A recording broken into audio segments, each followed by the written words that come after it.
Hi, movie potential here. Today I'm going to explain a movie based on true event named The Girl in the story starts with our protagonist Sara and her father, Don, rushing Marie to the hospital because she has trouble breathing. Sara starts panicking when Marie stops breathing. She urges Don to drive faster. When they reach the hospital, Don specifically instructs Sara to stay quiet. In the hospital, the paramedics rush to help Marie. They give her oxygen and try to save her life, but all they get is a flat heart line on the monitor. The story goes back 20 years earlier to a seemingly idyllic family dinner scene. Sara and her sister Amy are having dinner with their parents, Don and Irene. The mood on the table changes as Sara's father shows his oppressive side, not allowing her to go to a party and showing his reign over the family. That night Sara sneaks out with her boyfriend Chris. Her parents later discover her room empty and her father refers to her as a problem. At the party, Sara has fun dancing with Chris, who later sings her a song he wrote especially for her. They express their love for each other and kiss. Sara comes home in the morning. Don has been waiting for her all night. They fight and Sara says that the moment she turns 18 she will leave the family for good. Sara talks to her mother and sister about her plans to travel all around the country while working to support herself. Her dad overhears the conversation and goes to the basement where he reveals the existence of a secret room behind a bookshelf. 3 months later Sara graduates. In a conversation Sara has with her mom, it is revealed that her father has been spending more time in the basement, his man cave. When Irene leaves the house, Don tricks Sara into the basement as she helps him carry a box there. He takes her into the secret room, telling her it is a bomb shelter made by the previous owner. He locks her in the room and she screams in panic, calling for help. Unfortunately, nobody can hear her as the shelter is soundproof. Her mother, worried about her whereabouts, calls the police. On the 4th day, her father visits her and coldly explains the logistics of her captivity. From now on she will have to earn everything she gets, even the clean ventilated air. Before he leaves, Don is taking advantage of Sara. A cop visits the family saying that she has likely left for her planned long trip across the country. Her mother does not believe that Sara would ever leave home without saying goodbye, especially before her 18th birthday. Alone and afraid, Sara reminisces about her nights spent with Chris as the days go by. Chris comes to the house. Don lies to him and tells him that after graduation Sara ran away with her childhood neighbor Steve. On the 21st day of captivity in the basement, she celebrates her 18th birthday and her dad brings her a cake and a red nightgown as a gift. She asks for a clock and he tells her that she has to do something for him so that he does something for her. When she disobeys him, he beats her. Almost a year after her captivity she is revealed to be pregnant and her water breaks. All alone she gives birth to a girl named Marie. 4 years later Sara is pregnant again. Don lives a secret double live, one with his wife Irene and daughter Amy, and another in the basement with Sara and her daughter Marie. Still worried about the whereabouts of Sara, Irene wants to hire a private investigator, but Don firmly says no.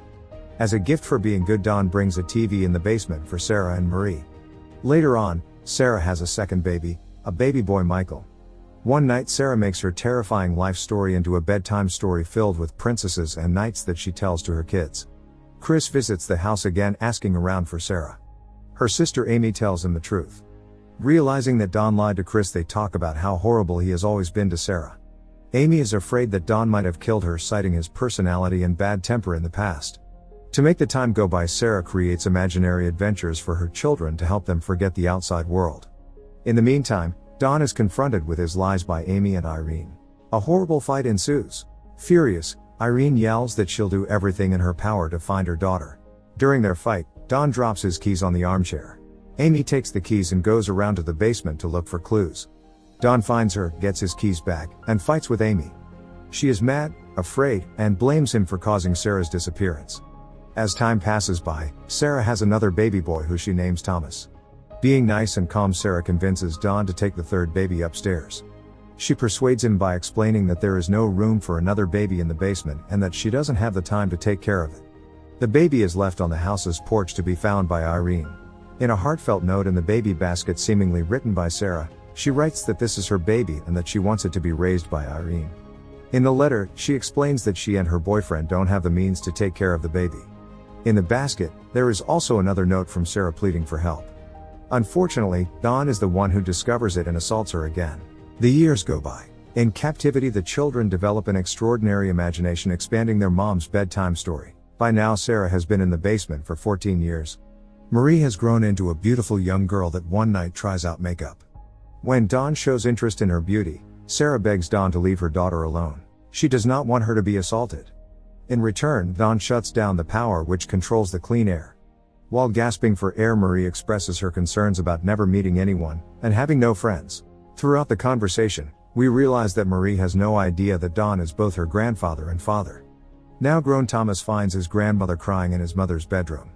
Irene misses her daughter and talks to Thomas about how magnificent Sara is. At the same time, in the basement, raindrops start dropping from the ceiling. Sara climbs up to discover a damp roof. Using a spoon, she digs her way to the surface, where she flashes a distress signal. A neighbor notices it and tells Dawn about it rather than checking it out. Dawn beats Sara, who is pregnant again.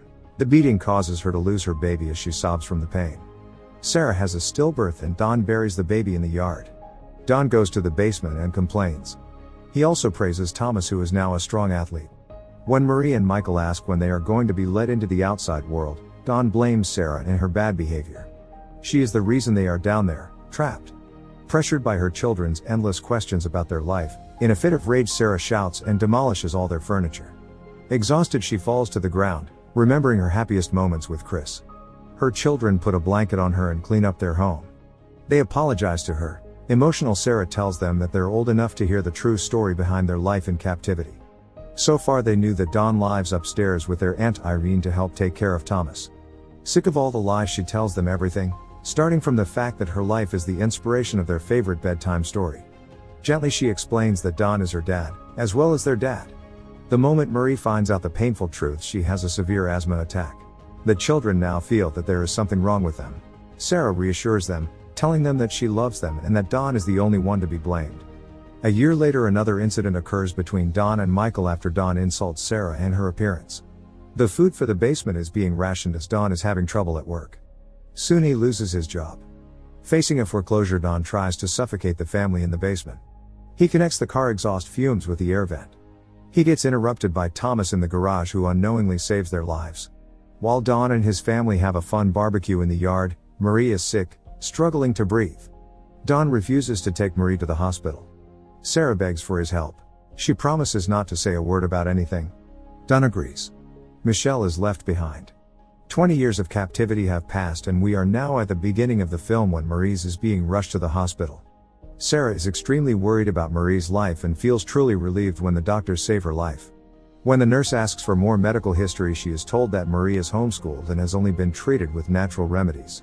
Sara slowly scans the hospital, seeking a way out, but she looks tired and lost. In an attempt to escape, Sara spills water on the medical forms and separates from Dawn. Seconds before Dawn gets to her, Sara reaches the nurse, confessing she needs help.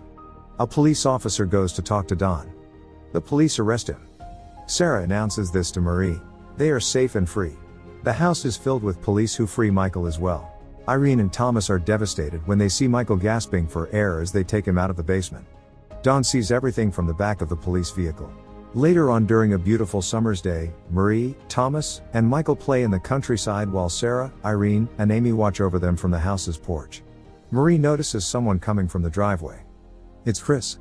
He arrives on his motorcycle. Together with Sara, they go for a walk. He feels sorry for not trying harder to find her, and for believing in her father's BS story. He gives her a gift, a pink motorcycle helmet he bought for her at the age of 18 when they were planning to embark on a journey.